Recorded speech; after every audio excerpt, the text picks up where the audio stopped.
What's going on, FitFam? Welcome on back to my channel. Today I have a really thorough video for you that is going to walk you through the 3 best ultimate exercises that you can do to grow that booty and build those legs. So there literally are no better exercises than what I am going to show you. And not only are these 3 exercises going to build a killer lower body, but since they require so much strength, you're also gonna build some abs, some shoulders, your back, your arms. It's gonna get you fit all over your body, but it's especially going to build that really nice poppin' peach with that nice hamstring tie-in, the back of your legs all sculpted, the front of your legs all sexy and defined. So those 3 exercises are the squat, deadlift, and hip thrust. I talk about these exercises so much because they are just the best. There really aren't any other exercises that you can do that are going to work better than these 3. When I started doing lifts like this,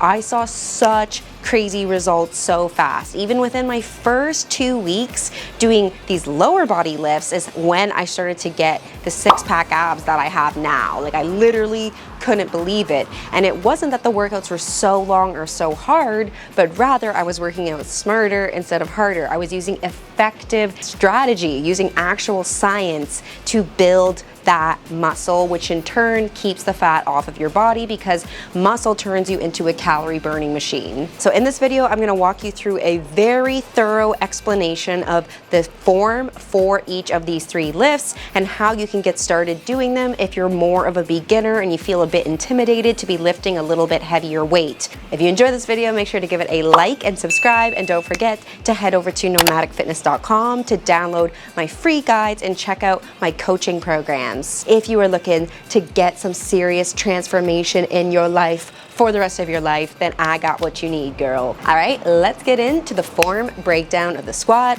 deadlift, and hip thrust. All right, ladies, in this video, I'm gonna show you how you can get started doing a barbell back squat, a proper barbell back squat. So that means you are really a badass when you start doing these because they seem so intimidating, but it really isn't that difficult to get started with them. You can obviously get started with your squatting and your deadlifting just with dumbbells, but we want you to be getting as strong as possible, as fast as possible, because the stronger you are, the more weight you're lifting with good form, of course, the better your results are gonna be.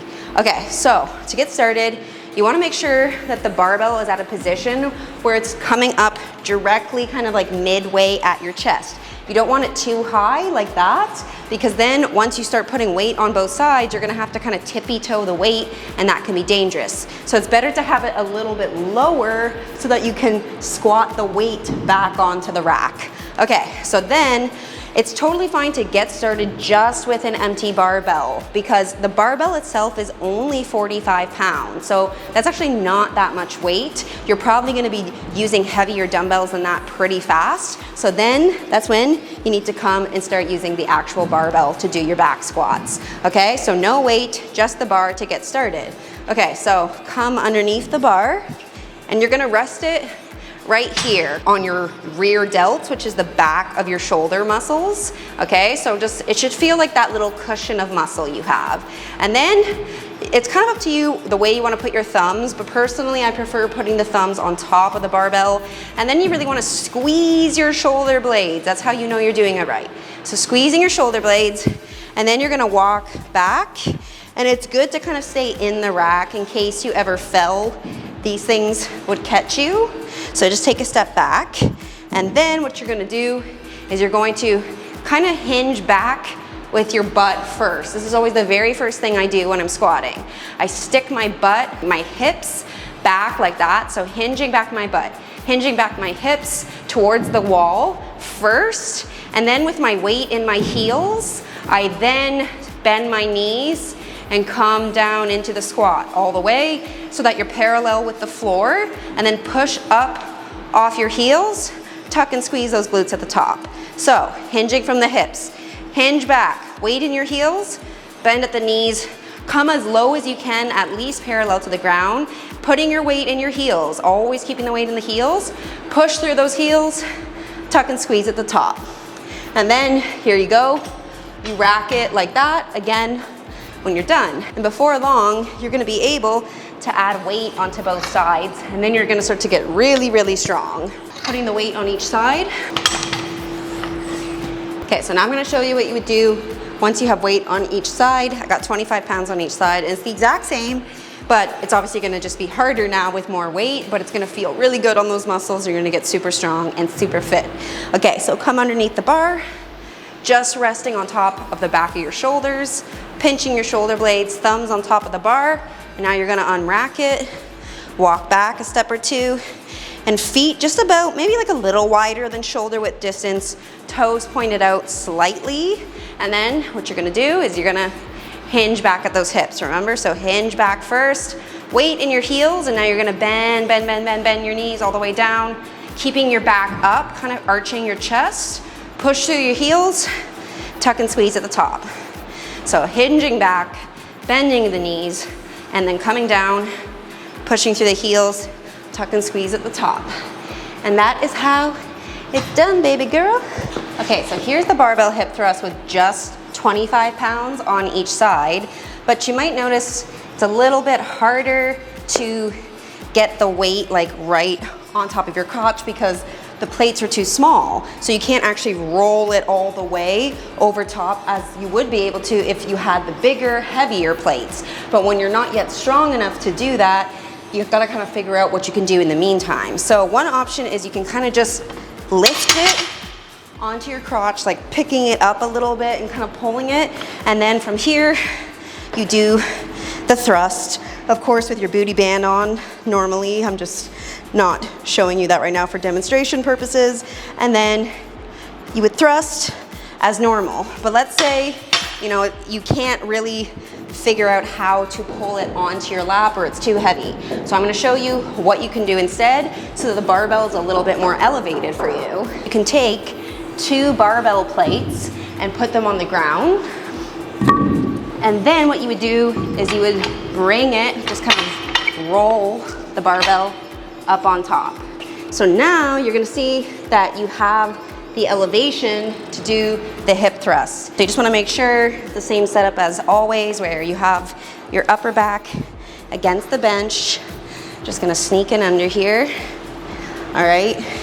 And then now, there you go. So you don't have to pull the barbell up onto you because you have the plate as a little bit of an elevation so that you can thrust the barbell. So then here you go, put your feet in the starting position, push up off your heel, grab the barbell, make sure it's even on each side, and then now you're gonna hinge and thrust and squeeze. Hinge down, drive through your glutes from your hips, squeeze those glutes at the top, pushing through the heels. All right, so that is how you can get started doing the barbell hip thrust when you are only able to use the small plates and aren't yet able to use the bigger, heavier plates. So if you're going to an actual gym, they should have these in the gym, which is a pre-loaded barbell, because what it is it's an actual barbell, but then the weights are already on there. You can't adjust it, so it's called a pre-loaded barbell. So this is a really good kind of in-between option when you're ready to start using heavier weight, but you're maybe not quite yet ready for the full barbell setup. Once you start using an actual barbell, you definitely need to get something to protect your crotch, otherwise the bar would dig right into your hip bones, which we obviously don't want. So I definitely recommend using an actual barbell pad. I, got my own after a while of using what was in the gym because I was like, I hip thrust so much, it's totally worth it just to invest in having my own.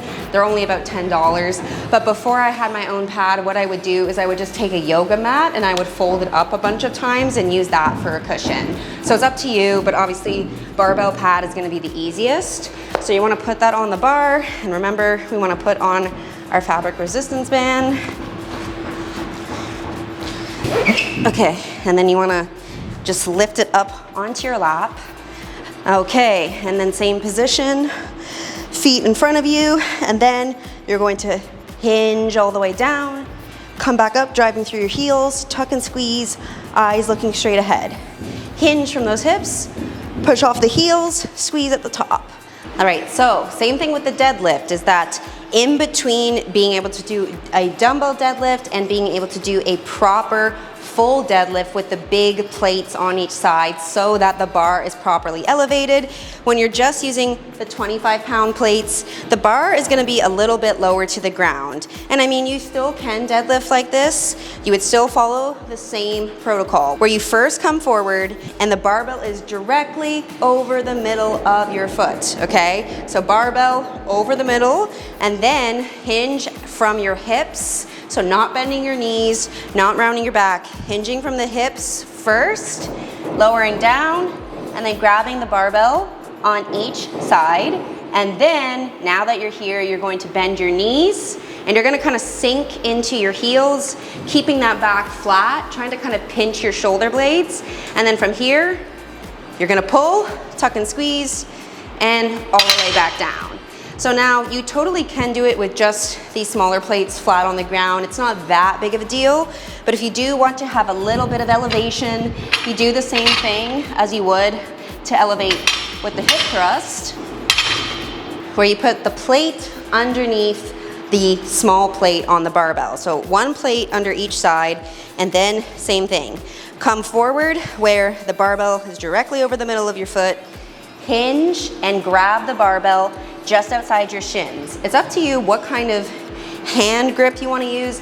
Personally, I prefer my left hand to be underhand and my right hand to be overhand. It's just easier to pull more weight that way, but it's up to you. You probably should do both hands forward. It's better for your grip, but I just have found this to be the most comfortable. That's why I do it like that. So barbell directly over the middle of your foot. Hinge from your hips. Grab the barbell just outside your shins. Okay, now you're gonna kind of sink into your heels, bend at the knees, and bring that butt down where it's kind of parallel with the floor, keeping the back flat. We're never ever rounding it, ever, okay? So important. Keep the back flat, pinch those shoulder blades, and now pull, pull, pull, pull, tuck and squeeze. Back down, and you wanna make it as though the barbell is literally just grazing your shins and thighs. So it's like just almost touching it, just about like half an inch away even, all the way up and down. All right, so that was conventional deadlift. Now I'm gonna show you how to do a sumo deadlift. So anytime you hear the word sumo before an exercise, it literally just means a wide leg stance. I guess that's what sumo wrestlers do, I don't really know. So come forward to the bar, and then this time, instead of being shoulder width distance, which is a conventional deadlift, you're gonna do a sumo deadlift. So you're gonna put your legs really, really wide, like pretty much all the way to the plates. And then same thing, the bar is directly over the middle of your foot, and that's how you know you're in the right position.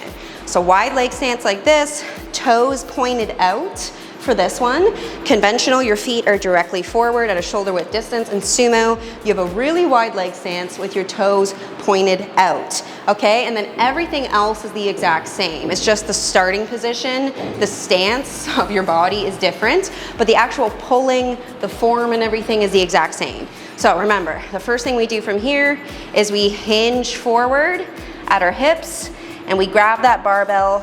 And since our legs are further apart this time, we're not grabbing the bar outside of our shins, we're just grabbing the barbell exactly shoulder width distance. Okay, so hinging from the starting position, hinge forward at your hips. Grab the barbell, shoulder width. Okay, now you're gonna kind of sink your weight into your heels and bend your knees, okay? So bent knees, hovering over the bar, right? Remember, we want a nice flat back. Okay, we don't wanna be like this, we wanna be like this. We don't wanna be rounding our back, that's the worst thing you can do. We want a nice flat back, pinching your shoulder blades, and now you're ready to push. So remember, push off your heels to pull the weight. So now let's go, pull, pull, pull, pull, squeeze, and back down. And remember, it's all one motion, okay? I don't get to the bottom and then I sink down like this or something. It's all one motion. So starting here, flat back, pinch shoulder blades, pull, pushing through your heels, bring it up, squeeze those glutes, come back down. Pinching those shoulder blades, pushing off your heels, flat back, here we go. Pull, pull, pull, pull, just grazing your shins and thighs. And now, back down, and that is the sumo deadlift. All right, ladies, thank you so much for checking out this video. I hope you found it helpful, and I hope that you feel a lot more confident now to go in the gym and do these lifts. Don't be afraid to push the weight as long as you have good form. And remember, it doesn't matter where you're starting. You're always gonna get better and better. It just matters that you start. All right, so go crush those weights, and I'll see you in the next video.